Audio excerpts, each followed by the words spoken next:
بسم اللہ الرحمن الرحیم بسم اللہ وحدہ والصلاۃ والسلام علی رسول اللہ اما بعد۔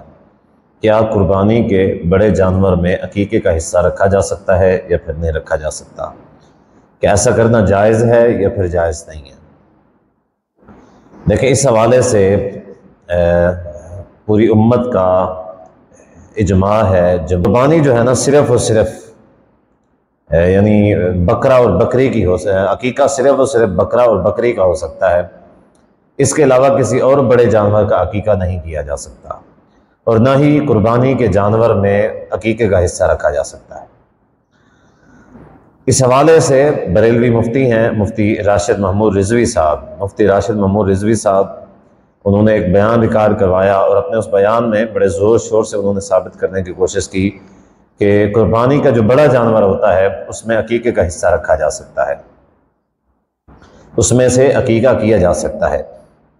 اور انہوں نے بڑی کوشش کی، یعنی بڑا زور لگایا کہ کسی نہ کسی طریقے سے مسئلہ ثابت ہو جائے۔ اب انہوں نے ایسا کیوں کیا ہے، ایسا انشاءاللہ بتائیں گے، اس کی وضاحت بھی کریں گے کہ اس کی وجہ کیا ہے، انہوں نے آخر ایسا کیوں کرنے کی کوشش کی۔ پہلے ذرا آپ ان کا کلپ سماعت فرمائیں، اس کے بعد انشاءاللہ ان کے کلپ کی وضاحت کرتے ہیں۔ یہاں ناسا کا ینسکو کا کلمہ ذکر ہو رہا ہے، اور یہ نسک جو ہے یہ قربانی کے لیے اور عقیقہ کے لیے دونوں مشترک استعمال ہوا، تو اس سے معلوم ہوا کہ عقیقہ بھی دراصل قربانی ہی ہے۔ یہی وجہ ہے کہ عقیقہ کے جانور کی وہی شرائط ہیں جو قربانی کے جانور کی شرائط ہیں، یعنی جیسے قربانی کا جانور عمر کے اعتبار سے، فربا ہونے کے اعتبار سے اور عیب نہ ہونے کے اعتبار سے جو اس کے لیے شرائط ہیں، وہی شرائط عقیقہ کے جانور کے لیے ہے۔ اس سے بھی یہ بات ثابت ہوتی ہے کہ عقیقہ کا جانور اور قربانی کا جو جانور ہے وہ اللہ رب العزت کی رضا کے لیے اس کو ذبح کیا جاتا ہے، اور یہ دراصل دونوں قربانیاں ہی ہیں۔ آپ نے سنا کہ مفتی راشد رضوی صاحب کہتے ہیں کہ چونکہ قربانی کا جو جانور ہوتا ہے اور جو عقیقے کا جانور ہوتا ہے اس کی شرائط جو ہے نا وہ ایک ہیں، یعنی جو شرطیں قربانی کے جانور کی ہیں وہی شرطیں وہ کہتے ہیں عقیقے کے جانور کی ہیں۔ یہی وجہ ہے کہ قربانی کے جانور میں سے عقیقہ کیا جا سکتا ہے۔ سب سے پہلی بات تو یہ ہے کہ میں مفتی صاحب سے یہ سوال کرنا چاہتا ہوں، یا مفتی صاحب کے جو ماننے والے یہاں پہ آپ میں سے کوئی بھی اگر اس تک میری آواز پہنچے تو آپ نے مفتی صاحب سے یہ سوال ضرور کرنا ہے کہ مفتی صاحب اس کی دلیل عنایت فرما دیں۔ آپ نے یہ جو بیان ارشاد فرمایا ہے کہ قربانی کے جانور کی جو شرطیں ہیں وہی عقیقے کے جانور کی شرطیں ہیں، تو آپ کوئی قرآن کی آیت یا کوئی ایسی حدیث ضرور بیان فرما دیں۔ آپ نے اس کا حوالہ نہیں دیا، کوئی ایسی قرآن کی آیت یا ایسی حدیث اس کا حوالہ عنایت فرما دیں کہ جس کا مطلب یہ ہو یا جس سے یہ ثابت ہو جائے کہ جو شرطیں قربانی کے جانور کی ہیں وہی شرطیں عقیقہ کے جانور کی ہیں۔ حالانکہ قرآن و سنت میں کہیں بھی عقیقے کے جانور ہے اس کی شرطیں بیان ہی نہیں ہوئی ہیں، کہیں پہ اس کی شرطیں شریعت نے بتائی ہی نہیں ہیں۔ جیسے قربانی کے جانور کی شرطیں بتائی گئی ہیں، عقیقے کے جانور کے لیے شرطیں بتائی نہیں گئی ہیں، کہیں بھی کوئی شرط موجود نہیں ہے عقیقے کے جانور کے لیے۔ لیکن اس کے باوجود موصوف جو ہے نا، موصوف اپنی فقہ کے دفاع کے لیے موصوف بڑی کوشش کر رہے ہیں اور بڑا زور لگا رہے ہیں کسی بھی طریقے سے قرآن سنت کا زور زبردستی یہ مطلب نکالا جائے، اور لوگوں کو کسی نہ کسی طریقے سے ان کا مائنڈ سیٹ اس طریقے کا بنا دیا جائے کہ بھائی جو شرطیں قربانی کے جانور کی ہیں وہی شرطیں عقیقے کے جانور کی ہیں، اور وہی جو ہے نا جو قربانی کا جانور ہے اس میں عقیقے کا حصہ رکھا جا سکتا ہے۔ حالانکہ شریعت میں ایسا کچھ بھی نہیں ہے، شریعت میں اس چیز کا کوئی وجود نہیں ہے، نہ تو قربانی کے جانور والی شرطیں عقیقے کے جانور کے اندر موجود ہیں، اور نہ ہی جو بڑا جانور ہے اس کے اندر عقیقے کا حصہ رکھا جا سکتا ہے۔ کبھی بھی ایسا نہیں ہو سکتا، نہ ہی بڑے جانور سے عقیقہ کیا جا سکتا ہے۔ مثال کے طور پہ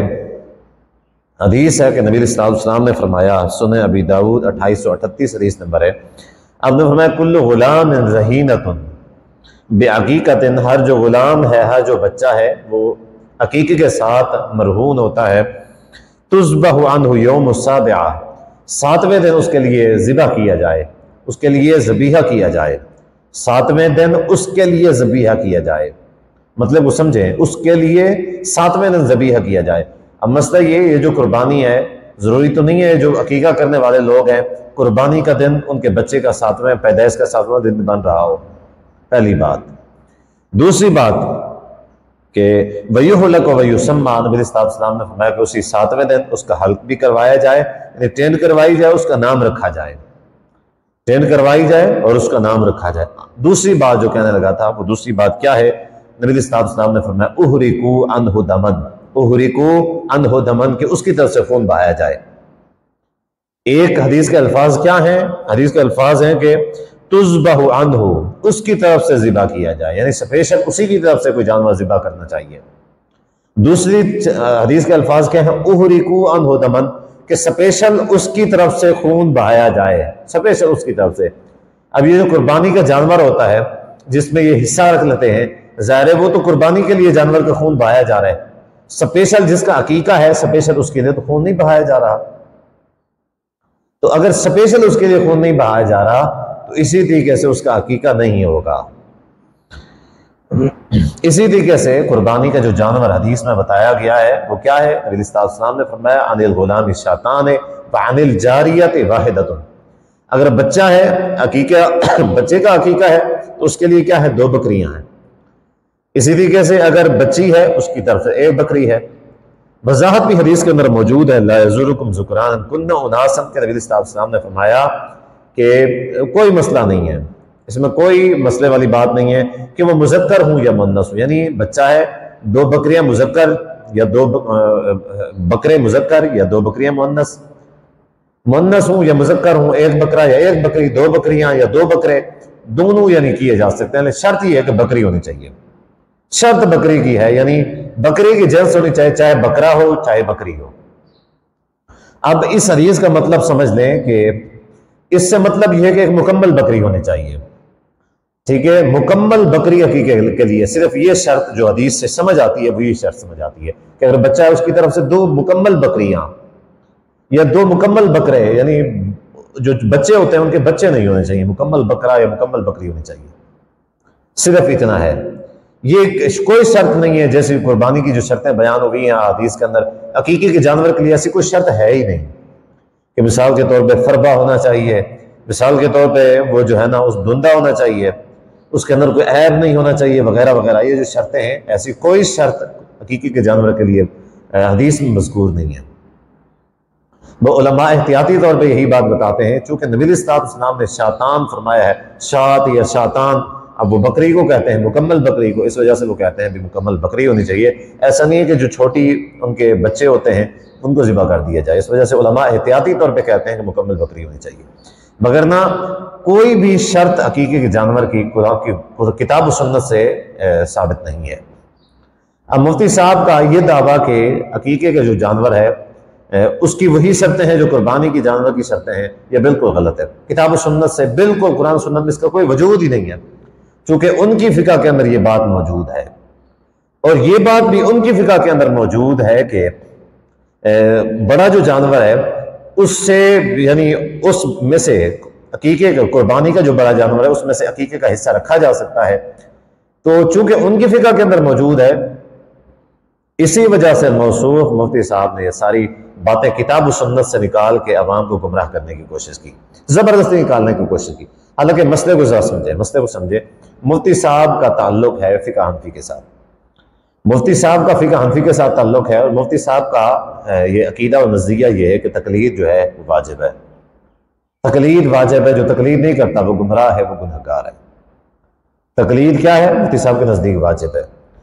اور مفتی صاحب کے نزدیک چونکہ تقلید واجب ہے اور مفتی صاحب اپنے امام کی تقلید کرتے ہوئے یہ مسئلہ بتا رہے ہیں، تو میں حیران اس بات پہ ہوں کہ مفتی صاحب کو شرم کرنی چاہیے تھی، تمہارے نزدیک تقلید واجب ہے اور جو تقلید نہیں کرتا وہ گمراہ ہے، جب تمہارے نزدیک تقلید واجب ہے تو تم عوام کو قرآن و سنت کیوں بتا رہے ہو بھائی؟ تمہارے نزدیک تقلید واجب ہے، تمہیں یہ بتانا چاہیے تھا اپنی عوام کو کہ یہ ہماری فقہ کے اندر یہ لکھا ہوا ہے، ہماری فقہ کے اندر یہ لکھا ہوا ہے، یہ کیوں نہیں بتاتے بھائی؟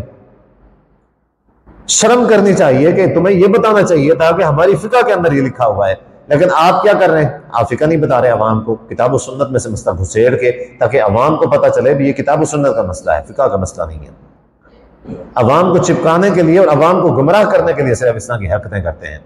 ورنہ میں میری جو حنفی عوام ہے ان سے بھی گزارش ہے کہ آپ اپنے علماء سے کہیں کہ بھی آپ کے نزدیک تو جو ہے نا تقلید واجب ہے، جو تقلید نہیں کرتا وہ گمراہ ہے، تو آپ گمراہی والے کام کیوں کر رہے ہیں؟ آپ خود مقلد ہیں، آپ تقلید کی دعوت دیتے ہیں، آپ کے نزدیک تقلید واجب ہے، آپ خود کتاب و سنت سے مسائل کیوں استنباط کر رہے ہیں؟ جبکہ آپ مقلد ہیں، آپ کو تو صرف اتنا بتانا چاہیے تھا، آپ مجتہد نہیں ہیں، آپ مقلد ہیں۔ مجتہد جو ہے کتاب و سنت کا ماخوذ بیان کر سکتا ہے، وہ اس میں سے استنباط کر سکتا ہے، اس کو حق ہے مجتہد کو، مقلد کو کوئی حق نہیں ہے۔ مقلد کیا ہے؟ پابند ہے اس چیز کا کہ جو مجتہد نے بیان کیا ہے وہ اس کو سمجھے بغیر اس کے اوپر عمل کرے گا، سوال اٹھائے کے بغیر کہ اس کی دلیل کیا ہے، کیا نہیں ہے، کیا کچھ ہے، کیا نہیں ہے، نہیں، بلکہ اس کے امام نے کہہ دیا ہے بس وہ اس چیز کا پابند ہے۔ تو لہٰذا جو حنفی عوام ہے اس سے بھی میری گزارش یہی ہے کہ اپنے علماء سے کہیں یا تو تقلید کو واجب نہ کہیں اگر آپ نے قرآن و سنت بیان کرنا ہے، اگر آپ نے قرآن و سنت بیان کرنا ہے تقلید کو واجب نہ کہیں، اگر آپ تقلید کو واجب کہتے ہیں پھر قرآن و سنت میں سے استنباط نہ کریں بلکہ فقہ حنفی ہمیں بتائیں کہ یہ لکھا ہوا ہے، آپ اس چیز کے پابند ہیں تو آپ اس کو پر عمل کر لیں۔